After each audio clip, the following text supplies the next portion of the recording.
Welcome to Outlaw Medic Photography. My name is Steve. Today I'd like to do a tutorial on the Heritage Rough Rider 22 caliber pistol. A lot of people who own these pistols like to customize them and make them something different, all their own, unique item. I'm one of those individuals who also likes to customize them and make them unique. When I first got my Heritage Rough Rider pistol, it was all black, which that's not bad, I like it. But I wanted to make it a little bit different, something that stood out as being mine.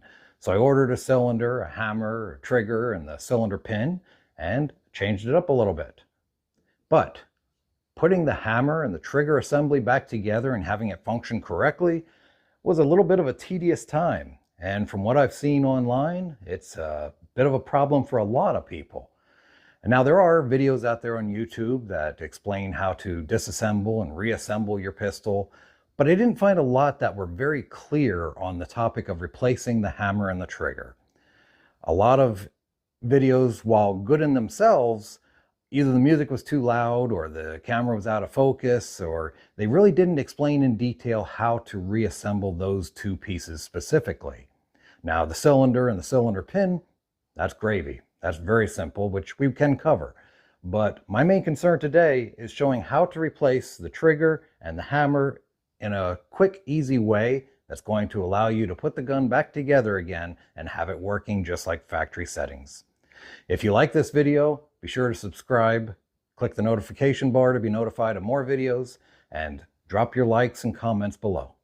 Let's get started. Now what I like to do before I begin is to lay out my new parts, verify that you have all the parts that you need before you get started disassembling the firearm. If you disassemble this and then find out that you don't have the correct parts or all the parts, you're in trouble. So verify that you have everything you need before you begin. Then, as with anything that you do with a firearm, whether it's cleaning it or repairing it, you want to double check, triple check, quadruple check. Make sure it is not loaded. Spin through each round. Make sure that there is nothing in those holes before you begin disassembling it. Now, for repairing or replacing the hammer or the trigger, you do not need to remove the hand grips. I've seen videos online of where people are disassembling the hand grips and taking them off. You're just wasting time. Save yourself the time and don't worry about taking these grips off. The very first thing you're going to want to do is remove this cylinder. To do that, cock the hammer back twice, open up the gate on the other side. You want to push this little pin in here and remove the cylinder pin here. This will allow you to just drop the cylinder right out the other side. Now, in order to disassemble the necessary areas to replace the hammer and the trigger, you're going to want to remove these two screws here, a third screw here, and you're going to want to remove these two screws here. Now, my personal recommendation is taking out the two back screws first, then this upper one here, and lastly these two. But as you take these two out, remember to keep pressure here with your thumb holding this trigger guard assembly to the main base, because there is a spring in here that you can see wants to release. So make sure you keep pressure on this while you're taking out these two last screws. Once those screws are out, carefully pull this off. Make sure you do not lose this spring. You will need this later. Set that aside. Turn the pistol upside down, and there will be this little pin that will fall out of the same hole that the spring was in, this hole here. Again, do not lose that. I recommend laying out a white cloth so that way you can see all your screws much easier.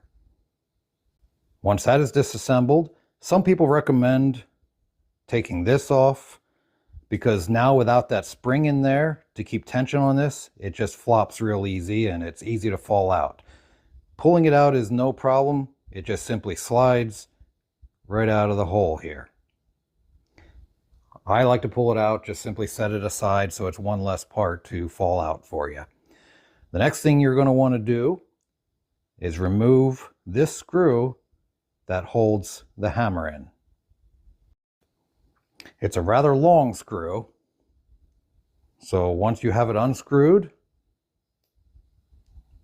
there's going to be a little bit of tension on it. You slide it out, and you'll notice that your trigger, or hammer rather, will just fall loose.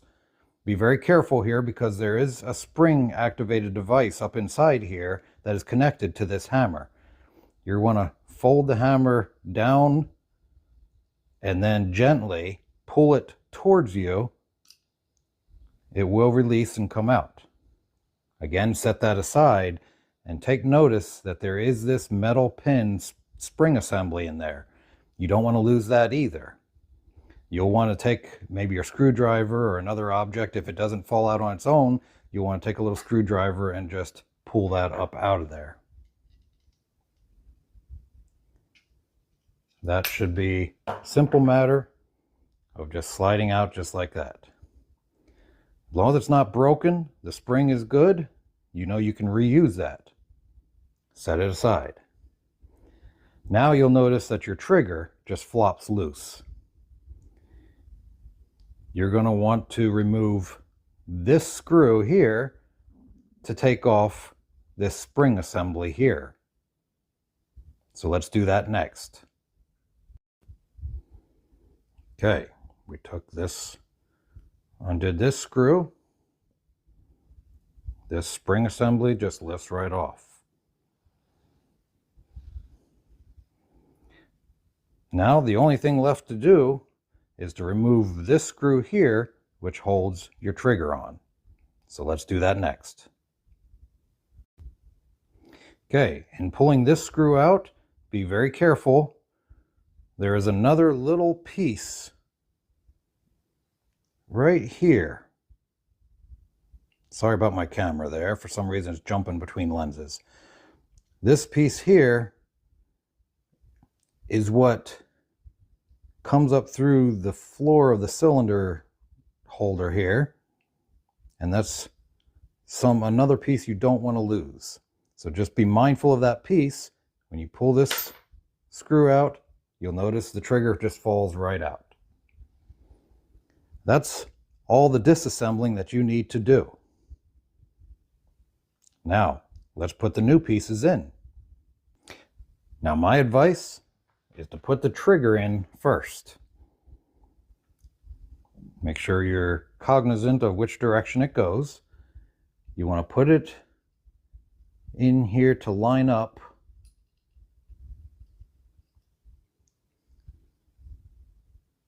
with this screw hole.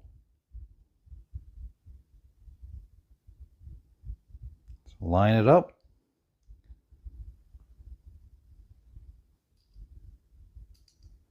Put that screw back in. One thing I wanted to mention in putting the trigger in is this piece here is supposed to rotate on the screw that the trigger is mounted in. That's what lifts up here when you pull the hammer back. So when you would put the trigger in, you want to make sure that this hole lines up with the screw hole that you put the trigger screw in. That way this can rotate on that screw. So when you assemble the trigger, make sure you have that fastened in correctly.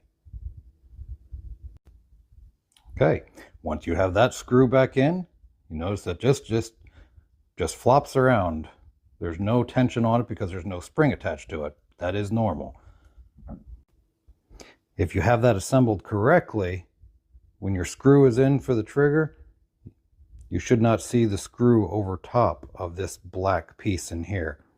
It should run right through both the trigger and that hole I showed you in this little black piece. That's imperative in order for your hammer to work correctly. So the next thing you're going to want to do is reattach this spring assembly here, being very careful to make sure that this tip right here, the flat piece, which appears longer on the screen, goes over top of that trigger. There's a little piece on the trigger right in there, you want that piece to go over top of that trigger. That's what allows the trigger to have tension to recoil. So put this screw back in. Once you have that spring assembly back in there, your trigger should have a lot of pressure on it. You can see that spring is over top of that little tab on the trigger, and that's what pulls the trigger back into place. If it's not doing that, you'll want to disassemble this and try and put it back together correctly until you have it where the trigger has that spring over top of it, causing a lot of pressure there. Now, when that's all done, we're going to want to work on getting the hammer assembly back into this unit. So that is going to consist of obviously the hammer itself and this spring device here. Now, just as a side note, I wanted to mention that it would not hurt to take your existing screw and make sure that it actually fits into that center hole and goes all the way through. There has been some known issues from the factory, from Heritage, where this hole is a little bit too small for the original pin to slide in which case, if you do get one of those, like I did with this one actually, you're going to have to take a little drill bit and try and just ream out just a little bit of the center hole until this pin slides in and out. But you don't want to overdo it, of course, because the bigger this hole is, the sloppier your trigger is going to be. So if you have to, just ream that hole out a slight bit to fit this pin. But hopefully they will have corrected the problem and you will no longer need to do that. The other pistol that I worked on, I didn't have to, so it seems to be just a hit and miss thing. But before you try and assemble it, make sure that pin slides in there, no problem all the way. That's going to save yourself a lot of headache. Now, a lot of people have varying opinions on whether to put this in separately or to attach it first to your trigger and slide it all up in as one unit like this. I personally like to just take this spring assembly and slide it up into this gap first. Slide it up in there. You'll feel a little click. It clicks into place. You can see right here it popped through. That's what turns your cylinder when you cock the hammer. Keep a little bit of pressure on this trigger. That keeps all those teeth out of the way in there. Take your hammer, align this outer hole with this pin. You might have to tilt the hammer just a little bit to get it to slide onto that pin, just like that. Rotate the hammer completely up to the closed position. You don't want it cocked open like this when you're trying to put the screw in. You want it to be completely shut like that, and line up those holes and put the screw in.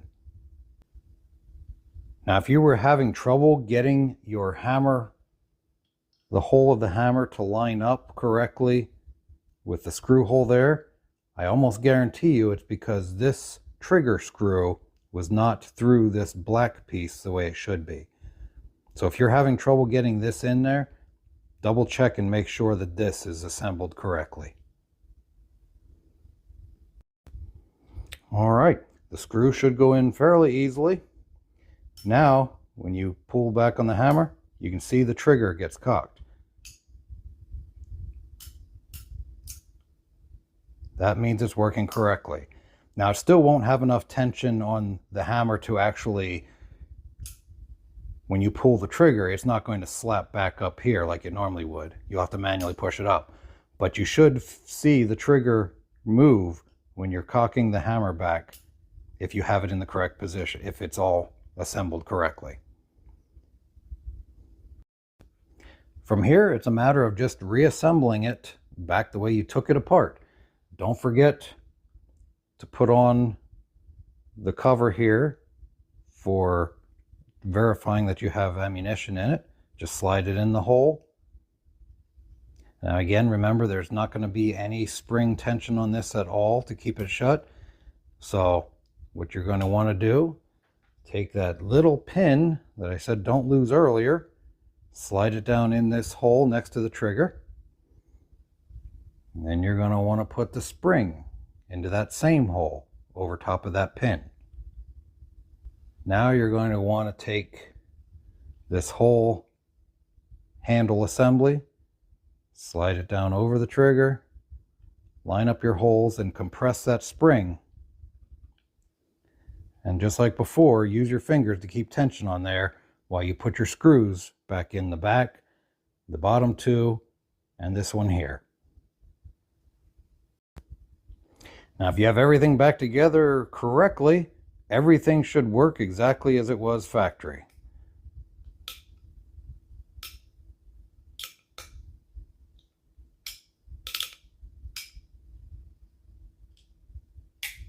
Okay, the only thing left is to put your cylinder back in, or the new cylinder, whichever you got. Cock the hammer back twice. Take your cylinder, load it in from this side.